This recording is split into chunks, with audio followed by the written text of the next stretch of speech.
Hi, as a life stylist, one of my services that I provide to my clients is event planning. Today I'm going to talk about how to put together a wonderful cheese platter for one of your events.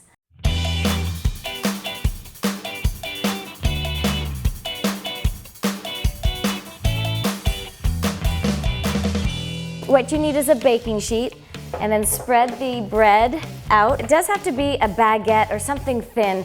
I wouldn't use white sliced bread or wheat bread. This is a much more elegant way of serving cheese and pâté, and it's really delicious, especially when you use the best type of olive oil. It's really a matter of taste. I tend to steer more towards the more expensive ones because of their fruity flavor and richness. Pour a little bit of the olive oil in a ramekin, a small little dish, and then get a pastry brush and paint on the olive oil for each of the slices, and don't drench it. So this is all done. Now all I do is I put it in the oven.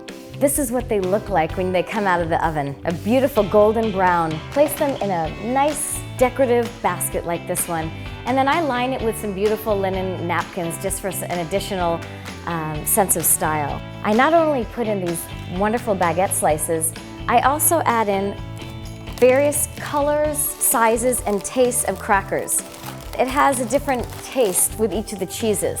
Now for the cheese platter. I tend to use decorative parchment paper leaves to line my platter. How I decide what cheeses to get for my cheese platter, it really is dependent on what you like.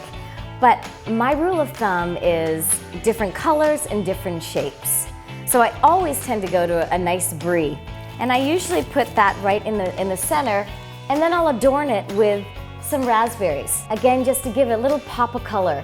Then I'll also add in something orange, like this Tillamook cheddar cheese. See how wonderful that looks with the color against the white? And then of course, I always include a blue cheese. This is bleu d'Auvergne. Now also, what I like to do with a cheese platter is to include other condiments, apricots, olives, and then my favorite, cornichon pickles. And they're wonderful with pâté or cheeses. And then also, I just add a scoopful of grainy Dijon mustard. Again, Dijon French. So there you have it.